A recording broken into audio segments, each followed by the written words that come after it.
Yeah, this is May 8th, 1979, and we have uh, Ducky back with us today, Ducky Schroeder, and a guest that I'm very proud to have with us, Chuck Mather. Chuck, welcome back to Massillon. Thank you, Doc. Pleasure. And always have enjoyed coming back to Massillon because this is one of the happier times of my life, the 6 years we spent here. Well, it was one of the happier times of our lives too, because because we enjoyed having you here and we enjoyed your football. Um, to start out, Chuck, can you give us a little history of your background, where you were born, something maybe about your parents and the family?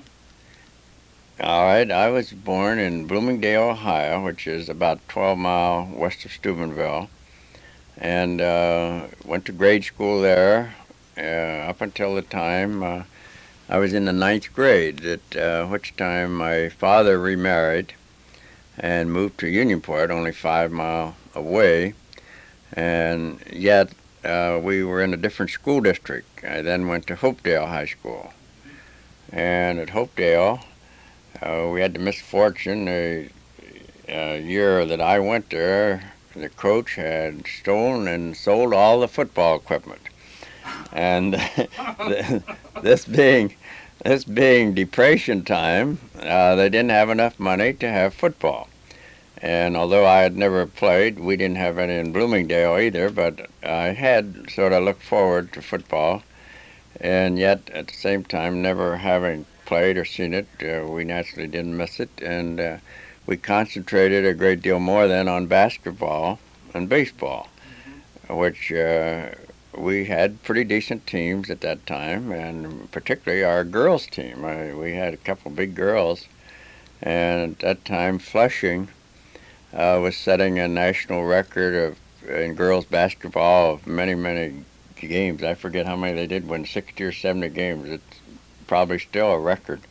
But our girls used to beat everyone but Flushing, and say our basketball team was probably the best thing.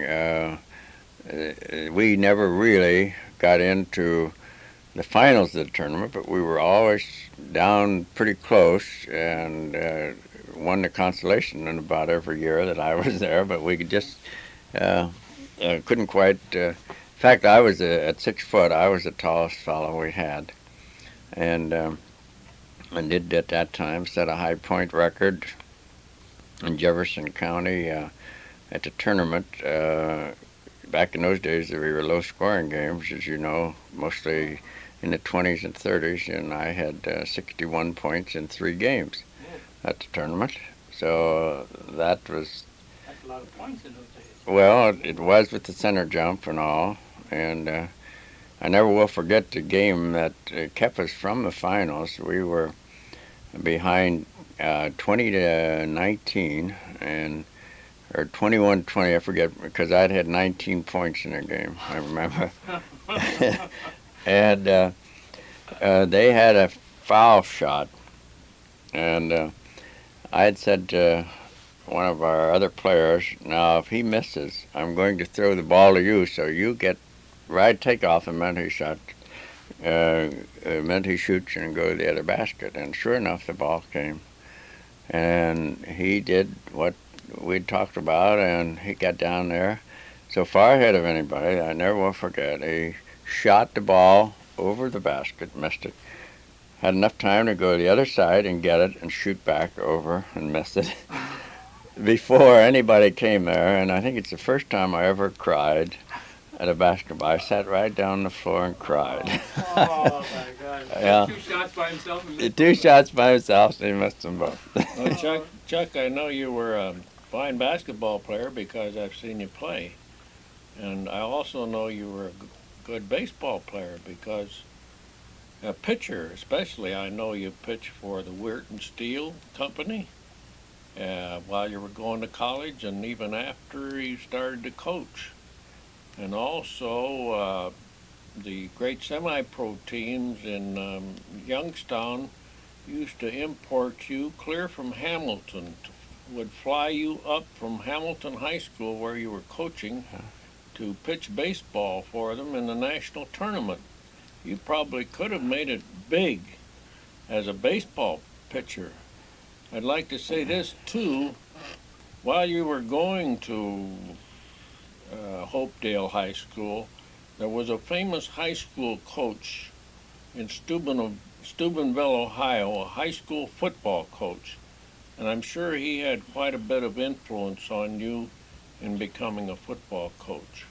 Well, he did, definitely, after we got back from college, because in college, I might say, I had, my first football game I ever did see in my life was when I was a senior in high school and at Steubenville, and he had Puck Berwin, who was an unusual player, went to Western Reserve, one of the greatest football players I think I ever watched in high school. And that's the first football game I ever did see, and then went to college and had a partial basketball scholarship. And but he insisted I had to play football. Now, this man's name was Punk Cartledge. Yeah, Punk Cartledge, right. But I want to come to him just a little bit later. In the High Northern, where I went to college, I might say I was supposed to go to Worcester, and we didn't have Latin in our high school, and when we went there to enroll, I had no Latin, and so we decided to drive on to High Northern because my mother had gone to a High Northern, and they didn't require Latin. So that's the reason I didn't end up at Worcester was because of that. But anyhow, we had to go out for football, as all physical ed majors had to do. And of course, we played short punt, and I actually was a senior before I ever got to start a game. When I was a sophomore, this game was something that I really didn't understand. I loved to get down on punts and things like that, but those days they didn't have two platoons. So you didn't get to play too often. But finally, in my senior year, I did get to start against Bowling Green. That was the only game that up to that point that I'd ever gotten to start. So my football background was limited, but I felt a little like Paul Gallen, the old basketball coach at Kansas, used to say that Adolph Rupp at Kentucky learned all his basketball because he wasn't good enough to play. He sat on the bench beside me. So I guess sometimes perhaps you do learn a little more, but still, I probably would have stayed in baseball a little bit if my father hadn't insisted that since I went to school, I had to coach or teach there at Brilliant, Ohio. And I was pitching baseball at that time, and actually making $100 a month more than I was going to make teaching. I was only going to make $120 a month teaching at Brilliant, and I was making over $200 a month at Wharton. And I couldn't see the fact that this was going to be to my advantage, but he said, listen, you went to school to teach, and you're going to teach. And actually, I hadn't even applied for the job.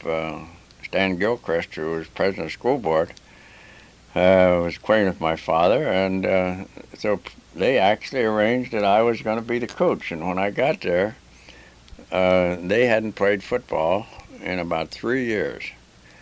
And so here I am, a new coach, and a bunch of kids that had never played football. And our first game was with Bergholz, Ohio, who had the championship team that year.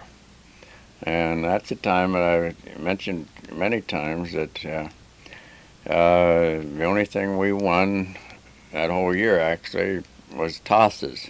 That's about the only thing we. And this is a true story that we won the toss in this first game, and of course decided to receive, which most people felt was the way to go at that time. And this big Featheringham. I happened to drive through there yesterday. I noticed he's got a real estate agency there, and he was a big fullback. And of course, at the time, why they often said the games didn't start till 3 because the guys had to come out of the mine to play, which they were that big, but actually that necessarily wasn't the truth. But anyhow, this guy was so big, and he kicked the ball clear into our end zone. Well, we hadn't anyone that could kick much farther than the 30 or 25. So, frankly, and just starting 10 days previous to this, I'd never really told them that you really had to get the ball in the end zone. So they ran right down there and fell on that ball for a touchdown, just real quick, see.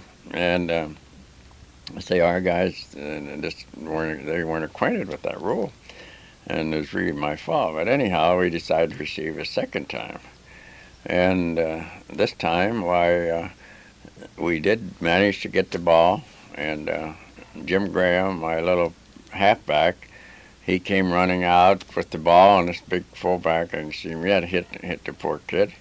Ball goes up in the air, and in the scramble, it's back in the end zone. They fall in for a second touchdown. And so we decided to receive the third time. And I guess we got the ball down this time at about the 15-yard line without anything happening, and we went into the huddle. And back in those days, we were using short punt formation, and the tailback would be back 7 yards. And the number one play was a sweep where almost everybody would take off and run, and the center would lead the tailback so that he could catch the ball on the run. Well, that was 62 right was the name, was the number on the play, and that's what we called it in college. And so we called 62 right to start, and my center, who was perhaps a little confused and left-handed, anyhow, we called 62 right, tailback takes off, he centers the ball left, and it's clear back in the end zone again, and they fall in for a third touchdown. Well, back in those days, you always had a timekeeper on the sideline sort of timing the principals who followed the team, and as they would follow the team out there, why, you sort of had to keep track of them. So as they had this 3 touchdowns, why, there wasn't much to do but to say to the school board member who was keeping time there, "Mr. Everett, how much time has been played?" And he said, "Well, Coach, you've been going about 27 seconds. And here we were behind already, 20-0, and we'd only been playing 27 seconds. But then the game improved. We actually only got beat 56-0 in the next part of that game. If the game had gone like that, what do you think the score might have been? Probably about 237-0. That's been about it. Although we got a little better each game, and I never will forget scoring our first touchdown against Amsterdam, which was through blocking a punt. And it turned out that this little tackle we had, he only weighed 135 pounds, but he was an aggressive little player. And he was our high point man for a season with 3 touchdowns, and all of them were by blocking punts. I don't think we made one touchdown in any other way. We made a safety one the next year. The second year, we often said about that, we were playing the SIO, and it was the first time we'd been ahead. We had a safety, and we were in 2-0, and I said to the team, boy, we're ahead now, and we mustn't lose it, and giving them all the pep talk I possibly could. And my little captain, Jim Graham, said, "Coach, don't worry, we're going out and score." And sure enough, they did. They scored another safety, and we beat them 4-0. That was the first. I'd say you ran up the score on them the second half. Yeah, ran up the score. Yeah, that was the first one. So I can verify these things because if you remember, Chuck, you asked me to be the speaker at your banquet that year in Million, Ohio. that's right. That was I had met Ducky in Francis Smith's school coaching class down at Ohio State, and so that second year that we were there, he agreed to come down and be my banquet speaker. And his wife was quite mad for some time because it got very foggy that night, and we sort of renewed old times and celebrated a little after the banquet. And Ducky didn't go home till the next day. The fog made a real good excuse. Yeah. Oh, geez. Yeah. Are you sure anybody else saw the fog? Yeah. Well, you Yeah. must have done good down there, though, Chuck, because you certainly attracted the attention of people who were hiring Well, coaches up there. we did the third year have pretty good ball club because these boys did improve, and I might say here at my second year, one of the improvements was that I had a local boy helping who had been quarterback for the Big Red, the Steubenville team. And so through him, why we would go up and visit with Charlie Cartridge, Punk Cartridge is his nickname, and in all due respect to all the other coaches in Ohio, he was really the first outstanding coach in Ohio back in the 20s. And by the way, he was a circus performer. Oh, really? Yes, when he started coaching, he had no degree. He ended up getting a master's degree at the University of Pennsylvania. But in the early 20s, he beat everybody. Massillon, Kent, McKinley, and their record. He did. Oh, yes, during the 20s, his record was phenomenal. And he actually was the first to have junior high football and all of the things that today is very common throughout the state. But Charlie had great condition athletes, and I've often thought of his physical ed classes during the winter, and that was one thing that even helped here. Ducky and Dave Putz used to all winter long have conditioning classes of swimming, boxing, all those things. For the football players. Yes, for the football players. This was after school, see. But Charlie was one of the first people that even acquainted me that you had to work out during the winter, and he'd have these football players in a gym class, and he had a big cage ball. You know, cage ball is about 5 foot around, or 5 foot, and see, what are we talking about when we're talking Diameter. about diameter? Yeah. And they'd throw that cage ball out in the middle of the basketball floor and divide the team up, and then the idea is who can get it to one end of the, and that's a rugged game. I tell you, it is tough. And That's a tough game. yeah, Anything goes. yeah, And we used to have some good ones. yeah, didn't yeah, yeah. So anyhow, Charlie was very kind.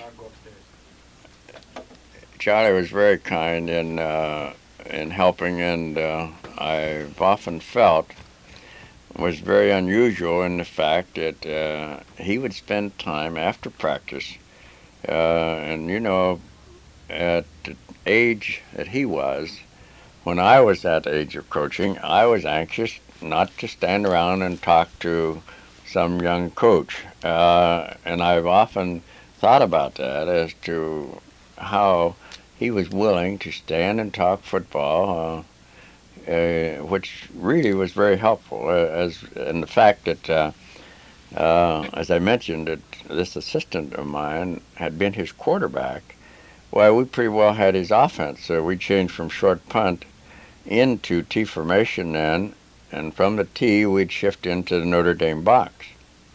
And we used that offense clear up until the war. That is, even the first year at Latonia, Ducky, we had that particular offense. That's the old Rockney shift. Mm-hmm. Yeah. That new Rockney originated Yes. from Notre Dame. Mm-hmm. And, you know, there were advantages because there were times that the shifting made the other team have to shift their defenses, and sometimes they undershifted, and you had an advantage on them. And, Right. and then too, we often said that brilliant there. Some of our best gains were our 5-yard penalties we got by getting the other team off sides. Right. Whenever we were Right. make that shift, by sometimes that'd draw people off sides. And Well, your next stop was Leetonia. Tell us about how you got to Leetonia. well, it's funny. There are two things that occurred that shows you the coincidence of uh, moving. The sporting goods dealer, whom I had bought sporting goods from in Steubenville, called me up and said that Leetonia is open, and I think you should apply for the job. And so I sent up a letter to Mr. Narrigan, who was superintendent, and really didn't hear a whole lot from him for, I'd say, maybe a week or so anyhow, and I really hadn't thought a great deal about it. Because actually I had an application in at Barnesville High. Fortunately, I didn't get that job because they never won a game either the whole year, see. But anyhow, I was pitching baseball. I was supposed to pitch up at Pittsburgh, and I think it was, I'm trying to think the name of the town was, but anyhow, it's when at Weirton, they never had Sunday baseball. So, or Saturday baseball, just during the week. And so this was going to be on a Friday evening. And I was living there in Weirton, and I took my baseball glove and equipment and started out. And once I realized I'd forgotten something. I can't remember what it was now. But I went back to the house. And actually, there was no one else in the house. And telephone rang, and here it was Mr. Narrigan, superintendent of schools. He said, Coach, we're going to have school board meeting tonight, and if you're still interested in the job, why, I'd like to have you come up for an interview. That's at Leetonia, Ohio. At Leetonia High, yes, see. So I went up there, and frankly, I was a little concerned in that I was the last guy to be interviewed. And this is about 12 o'clock at night.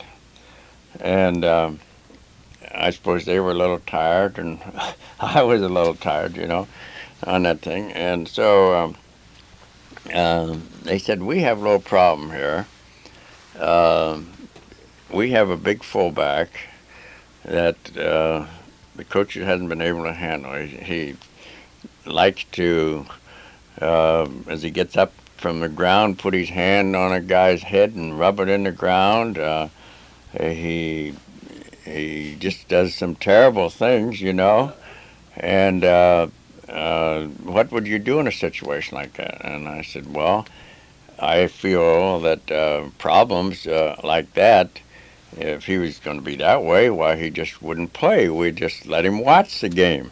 And then if he decided he wanted to play, well, we'd let him play. I said, my theory in training is that I never kick anyone off the squad. I just say, you're not going to play up until the time that this is corrected. And I said, I've never felt that you really do any good by kicking a guy off. I think the incentive is to correct whatever your training problem is, and besides, if he's a good football player, you don't want him to lose him, see?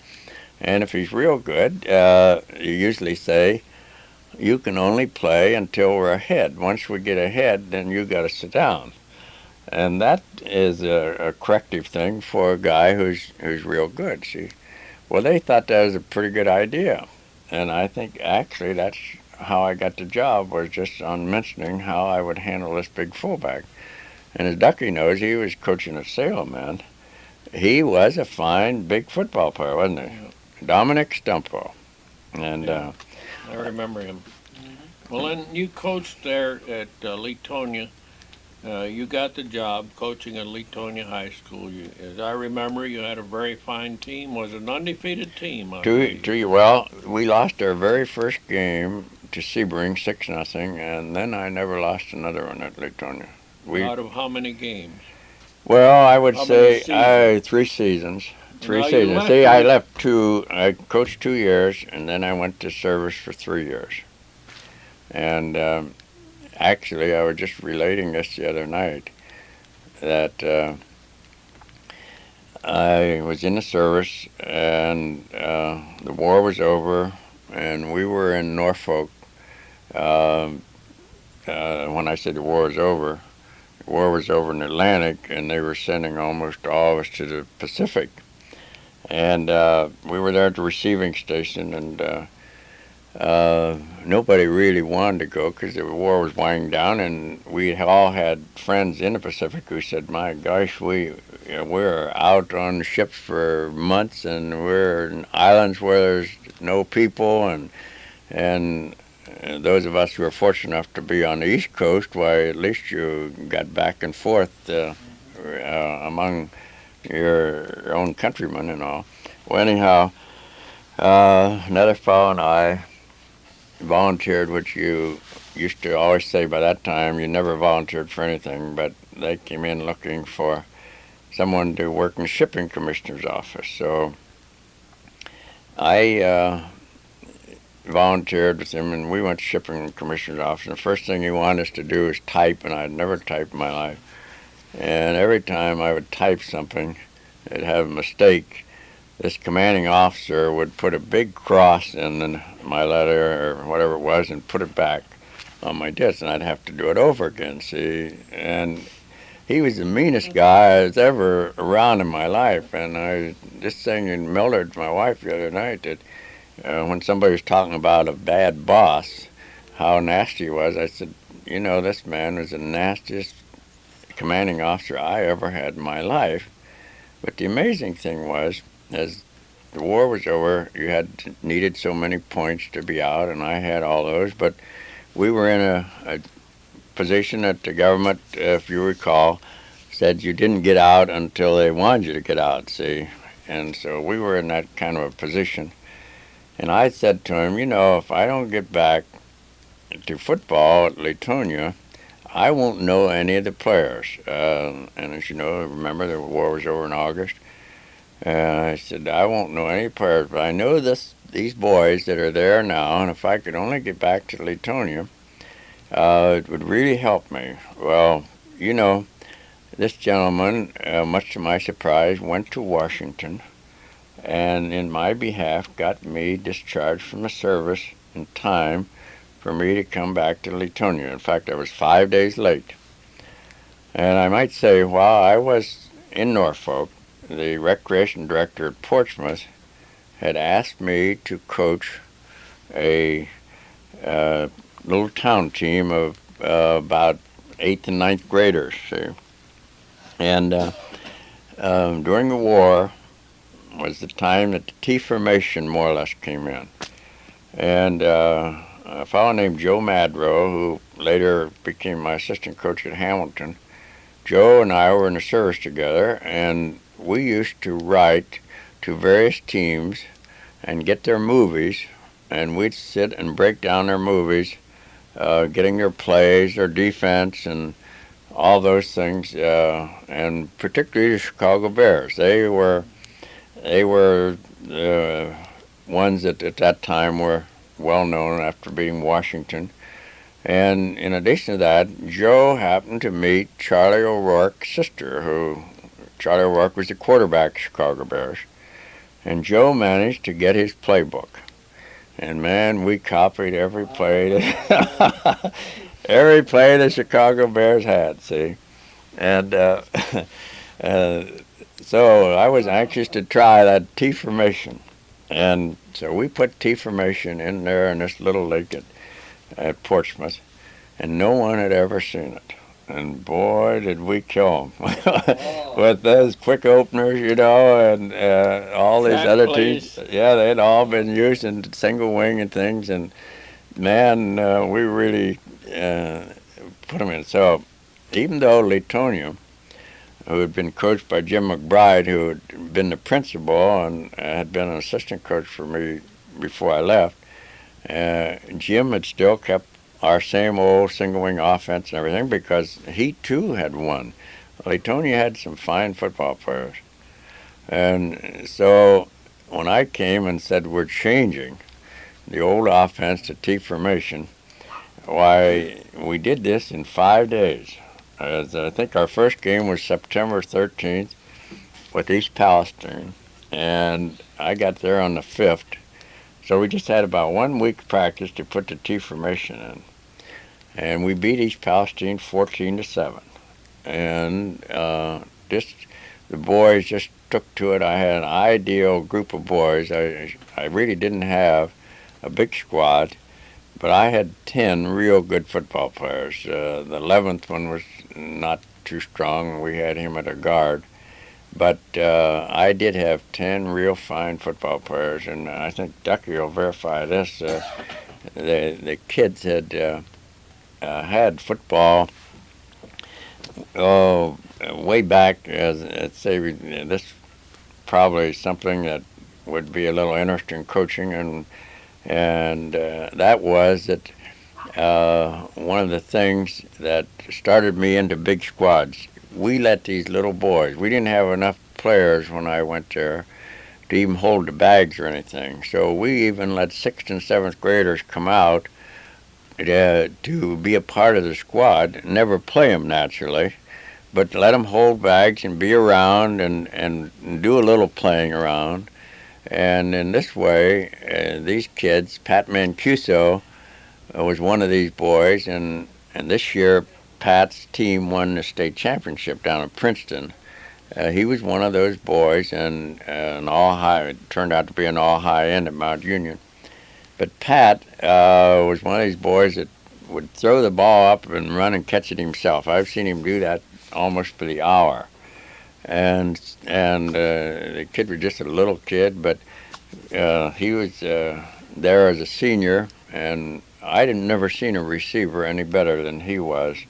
I can remember in one game running into the end zone, and the quarterback made a bad toss to him, and son of a gun, if he didn't reach behind his head and catch the ball. It was the most unusual catch I think I've ever seen. I saw him catch that ball, caught it behind him. Yeah. Caught the ball behind him. Helpful in developing these boys. I think just having them out there and getting acquainted with the nomenclature and things like that. Well, Chuck, you went to Hamilton, and can you tell us a little something about Hamilton and Yes. how you went there and how you left there and so forth? Well, that too was sort of a I don't know. You might have told me about Hamilton being Well, open. I think I told you about there being a vacancy at Hamilton High School. Yeah. And you went down and applied at Hamilton High School. Yeah. And the next day, the principal called me up and said, "What kind of a fellow is this Chuck Mather? Is he a good football coach?" And I said, "Yes, he's a fine football coach." And he said, "Well, you know what he told me?" He told me that his Leetonia team could probably beat our Hamilton High School team." And I said, "Well, I think he told you right, because I think they could have beaten your Hamilton High School team." And well, You were athletic director at Springfield, so actually you had played them that year, hadn't we you? had played them. Yeah. Well, anyhow, when I went there, I was disappointed in driving past the football field. The grass was all grown up. They had wooden stands and nothing. You know, at Leetonia we did have nice field and lights and nice stadium. And it doesn't look very big now, but it did then. And so when he told me the salary, which was about the same as I was going to get in Leetonia, and the fact that I had to teach 5 classes, which I was really only teaching 3 in Leetonia, I said, "Mr. Wickham, Terry Wickham, who later became president of Heidelberg College," I said, "Really, I'm not interested in the job." And he said, why not? And I said, well, because of the salary, the teaching, and the way your stadium looks out there, it just doesn't appeal to me at all. And he sort of a red-haired fellow, and it really sort of made him mad a little bit. You know, that you would, what kind of you're a Class B coach up there, and this is a Class A school, and that's when I guess I told him, well, I feel pretty sure that my Class B team would beat your team. I said, they were exceptional football players, and I said in a postseason game, we beat Salem, Ohio, which was a much larger school, and I said, in fact, we're a Class B school, but six or seven of our game, I can't forget which, were with Class A schools, and so I said, I think our team would really be better, and so anyhow, um, that was sort of the way we left it. And then perhaps after he talked to you, he called me up and he said, well, I'll increase the salary. I think there's $400 more, and I will. You only have to teach 3 classes, and so that was the start of Hamilton. Now, you had some fine teams down there, and I think there's one very historical incident about Hamilton High School. Wasn't the youngest professional baseball player one of you that ever played in the major leagues one of your football players? Yes, he was. Joe Nuxall, who later became a pitcher at Cincinnati Reds, had at the age of 15 pitched at the Cincinnati Reds. Well, he's a fine athlete, and of course was too young to really play major league ball at that time, but he was, because of the war. Yeah, he was still a fine athlete, and so there was a rule that if you don't really participate in a professional sport for 1 year, you regain your amateur status. So he wasn't allowed to play in high school for 1 year, which was my first year there. I mean, I had visited his father and family, and I tried to present it at the point that by coming to high school and all, he would be much better off, and probably, without a doubt, get a bigger bonus than he would by not being a high school athlete and such. So he stayed out of school that first year, and actually was a fine fullback and left-handed passer, and I had a fine end by the name of Harry Phelps, and between the two of those, they made a fine football team for us. And then the next year, I even had a better team, but we played Springfield. We'd won 3 or 4 games, and we were playing Springfield where Ducky was the athletic director. And the first quarter, they broke Harry Phillips' leg. In the second quarter, it was still the first quarter. They knocked Harry's knee out.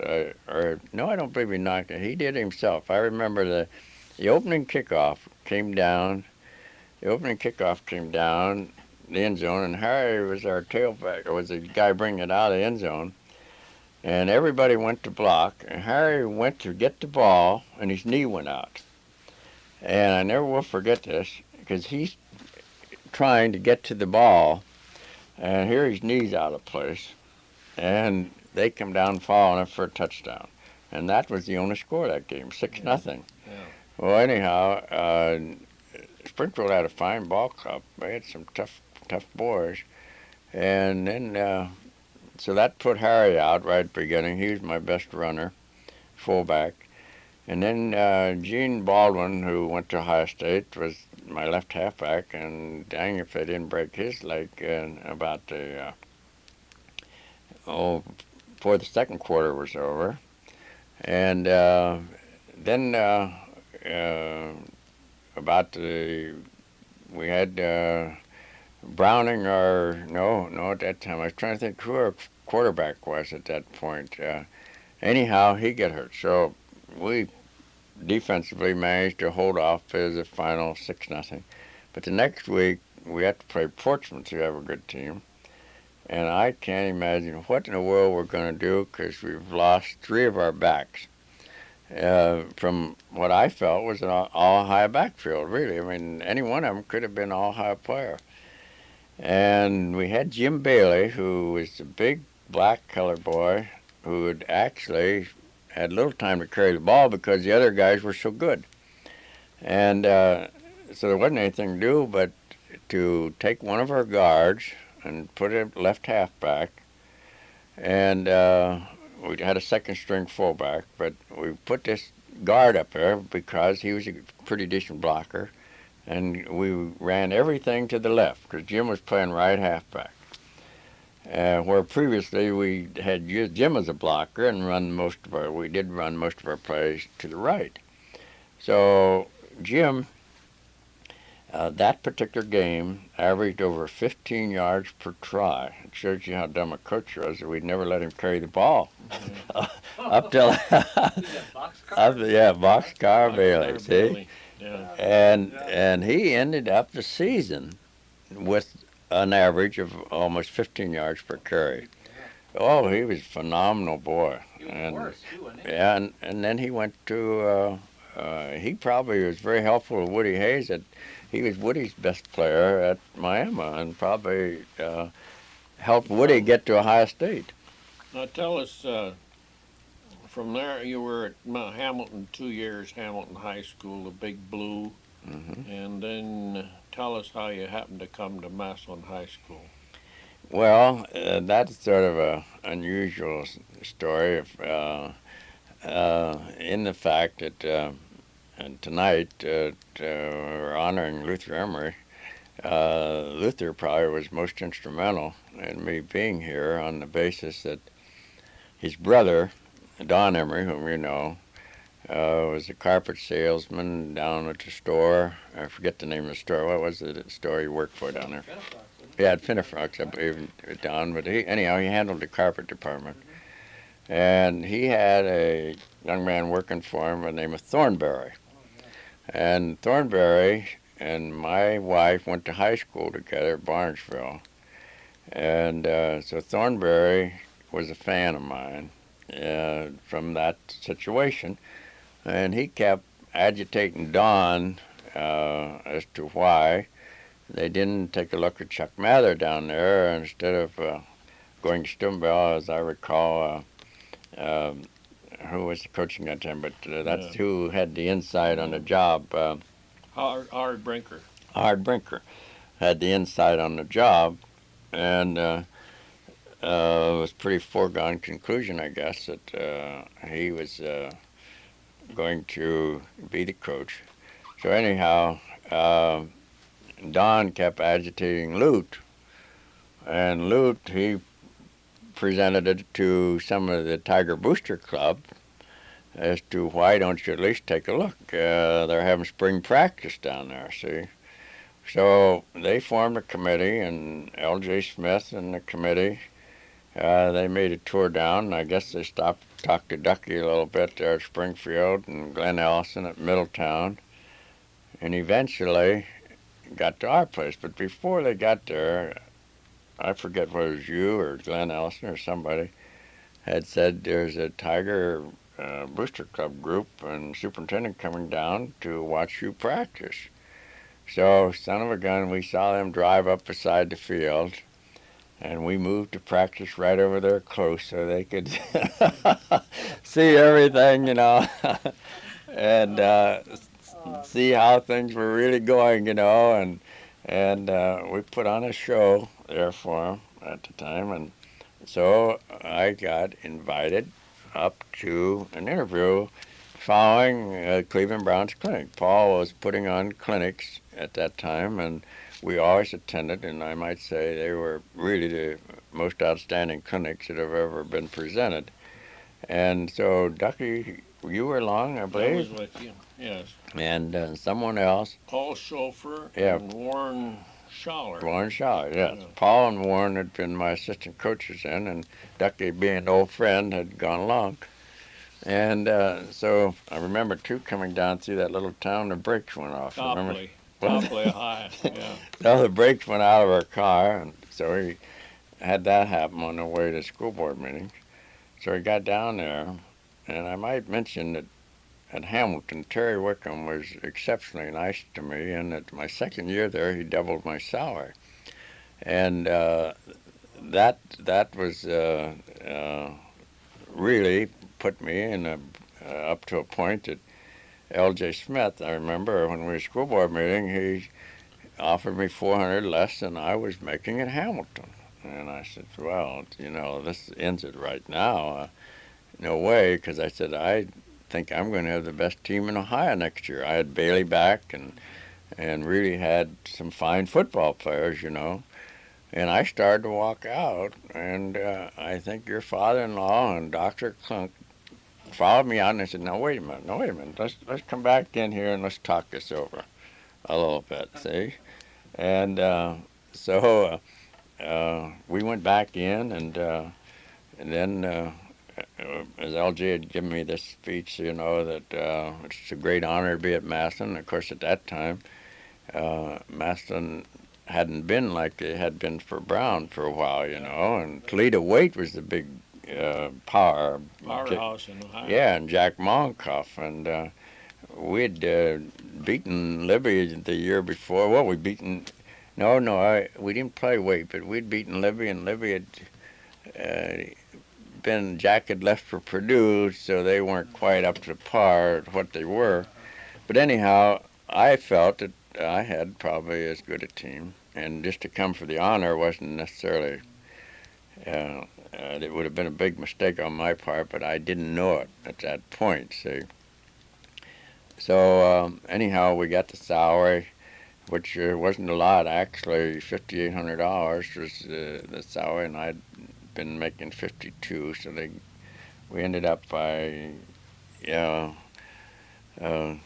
compromising error on that particular thing. That was really the biggest holdup, and so then we had the opportunity to come here, and Ducky was good enough to come along, and Paul Schofer, and we had two young coaches, Dave Putz and Dick Piscotti, come, and Larry Wartinian was already here and had worked, and that was our staff for the first year. Well, I'd like to go back a little bit and do you remember the time that we were at the basketball tournament? I think that was when the Massillon people really became interested in you. We were in at the state basketball tournament at the hotel down in Columbus, and I met Luther Emery in the lobby. And I said to him, who are you going to hire as a Massillon coach? And he told me that they had a school board meeting the next day to hire Howard Brinker. Howard Brinker.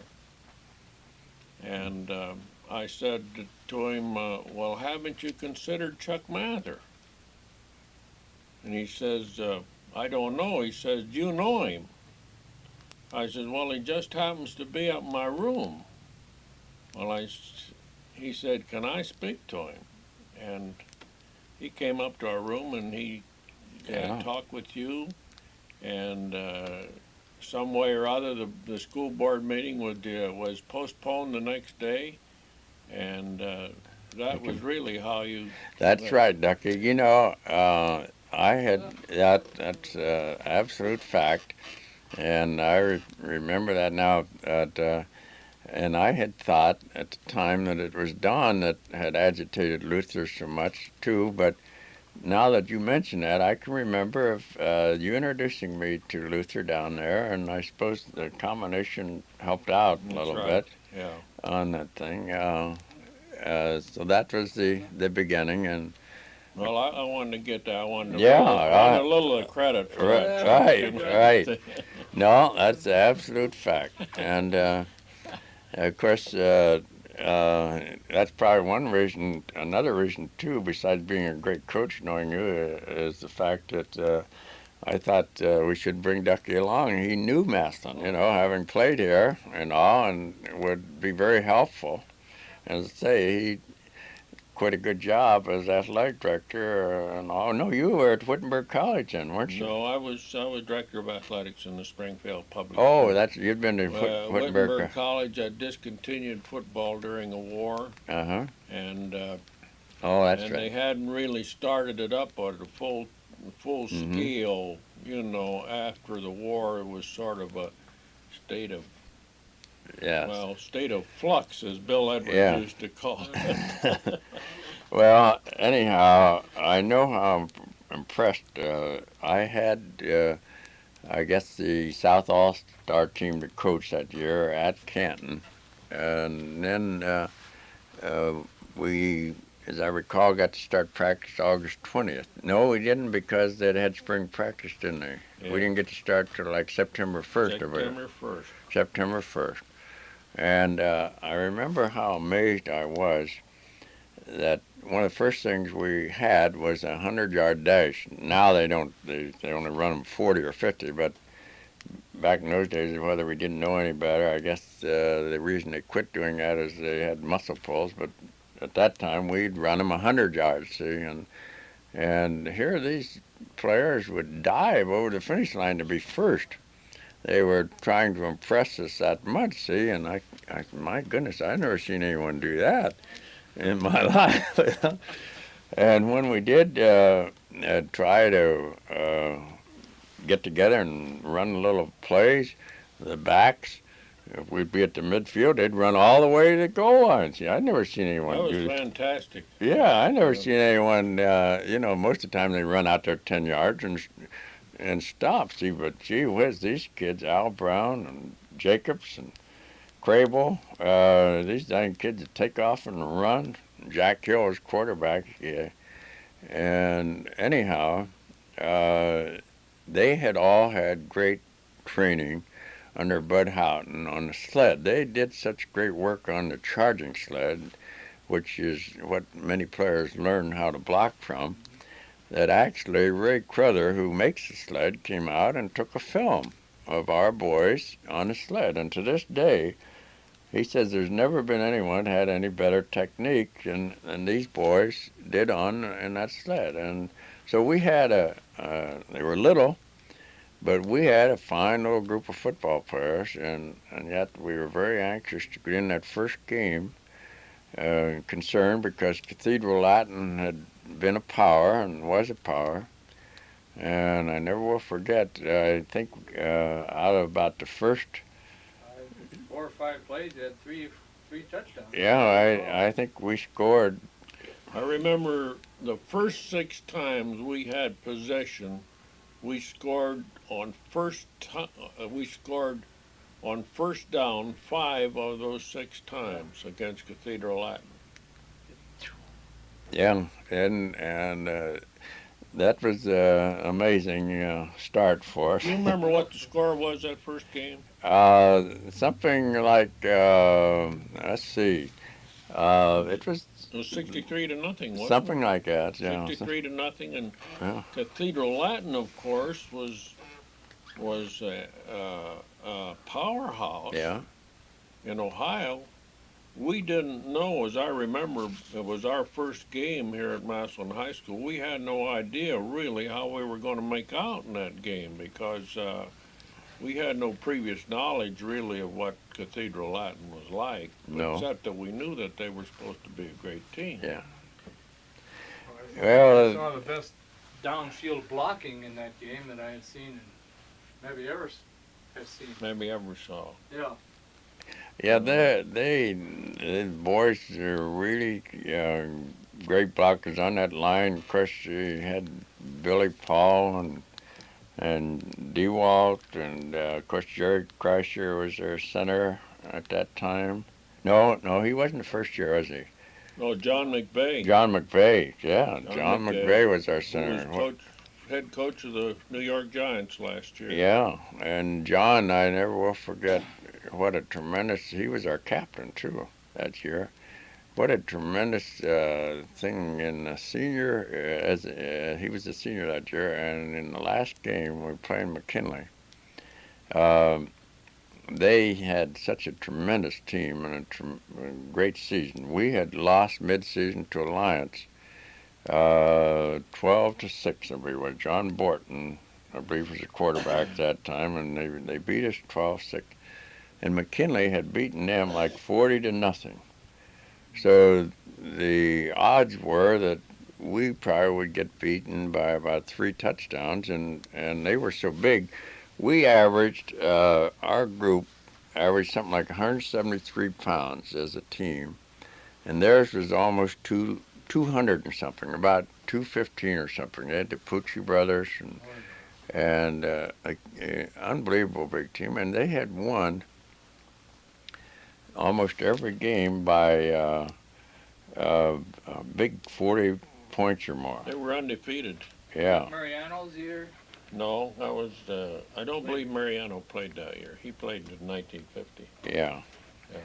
And so anyhow, we were, in fact, I think you remember, Ducky, we were so frightened that on Friday night before the game, normally we didn't do much but loosen up. But if you remember, we were dissatisfied with the way the defense or something was working, and we went over onto the field and turned the lights on.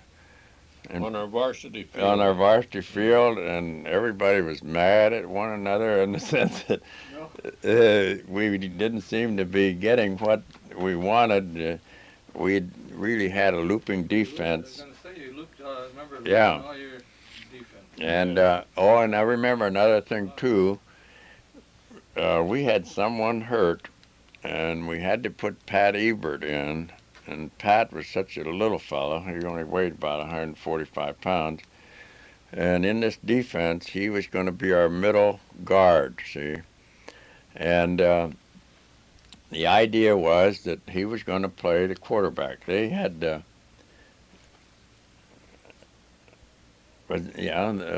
was the year when the Mariano must have played. Mariano played that year. Yeah. Yeah, that was when you scouted McKinley the previous game, and you wondered, Mariano was deaf and dumb, and you wondered how Mariano got the starting count. Right. And you found out in that game that he got the starting count by watching the quarterback dip down with his hands to get the ball, and that's when Mariano would start. Well, then, Chuck, didn't you coach our then I got Ebert back 3 yards. Yeah. Back 3 yards, and he would watch the quarterback's hands too, and Pat would, the minute he saw him go, he'd take off, and he created about 3 fumbles or 4 that day. And really, that big center, the poor guy didn't know what hit him. When Pat would be running full speed, just about the time he had centered the ball, why, Pat would be hitting him, and he made... You would have our line take off the minute that quarterback took his dip down to get the ball from the center. And so they were on the run. Yeah. And it just created a lot of confusion on the Camp McKinley line. Now let me ask you this. Wasn't that one of the most decisive games in your career here, would you say, Chuck, the McKinley game of 1948? Oh, yes, without a doubt. And particularly, if you recall, they kicked off and the ball came to our 2-yard line, where they got us on our own 2-yard line. And so we go out there, and of all things, Jack Hill, right at that time, we had let the quarterback do a little more of the play calling than we did in later years. But at that time, Jack called his own plays. Gee whiz, what does he do but throw a lateral in the end zone to Al Brown on the first play? And I said to Jack, when he came out, I said, Jack, that was a terrible play to start. We might have had a fumble. He said, no, we never fumble that play, Coach. You know? Yeah. So, so that Al came out to about the 12-yard line. He made a first down on the first play, and that I think was a decisive move to start the game off on the right thing. But that was, without a doubt, I think one of the most tremendous games that I have ever had a team play, because they were so outweighed. It was unbelievable. And the fact that everyone did such a tremendous job in the game, and of course I might mention at that time the Massillon Booster Club, that particular night or the next night, I forget what it was, we were having dinner at our house. Was it the next night or the night of, I believe it was the next night. We were having the coaches all up to our house there, and I forget which one it was, whether it was Tink Ulrich or Chuck Hess or, now let's see, who was Booster Club president at first? Bob Wilson was the first. And Bob Wilson, I think you're right. Yeah, Bob Wilson. Anyhow, son of a gun, if they didn't bring the keys to a new Buick Roadmaster up there, and at the same time have some money for all you coaches. Which, remember that very well. And oftentimes, after leaving here and going to Kansas, I had people say, what difference do you find between high school coaching and college? And I'd say, well, particularly in the fact that at high school they gave me a new Buick Roadmaster, and at college they gave me a pen and pencil set. Yeah. Well, now, Chuck, we won the AP poll, Champions of Ohio, in 1948, and the Massillon fans were really feeling good about the game and looking forward to the next year. What can you tell us about what followed? Well, in '49, we probably had as great a team as we've ever had offensively. We were a little better acquainted with the players at that time, and had spring practice in on top of it, and had a lot of nice and fine players returning. And in that particular year, we probably, I know the three backs we had, Crable and Jacobs and Clarence Johnson, all averaged over 10 yards per carry. And all three of them were tremendous backs. And yet in mid-season, Mansfield beat us, I think mainly because Schumacher was out. We had two or three guys. Reichenwald was out. We had two or three players out, and they beat us 14-12 in mid-season. But fortunately, McKinley had another great season, and we managed to beat them a little easier that second year. It wasn't too much easier. We beat them 6-0. Oh, that's right. 6-0 on East Crable, wasn't it? It was over Yeah, at Canton, that's right. the biggest crowd they ever had in Fort Yeah, Stadium. I don't know what made me not. Uh-huh. Must have been the next Played year. it, there was a controversy about that block. The block, downfield block. McKinley claimed we clipped somebody, Yeah. and Crable ran 33 yards for a touchdown on that play and won the game 6-0. We got the AP poll again. Yeah. We won the state championship in 1949. Yeah. Again. Well, I might mention something about that particular game too, because Donnie James was our quarterback, and as everyone knows, Donnie James was Coach of the Year at the University of Washington. Had a tremendous career as a coach, but Donnie was our quarterback. And we had a couple what we call automatics. Today they call them audibles. But whenever a team had an 8-man line up in front of us, we felt the best way to get past that 8-man line was with a quick pass to one end or the other. And yet, in this particular situation, where we'd scored and we were ahead 6-0, and the ball was on the next kickoff back about our, well, if I recall, it's about our 2-yard line.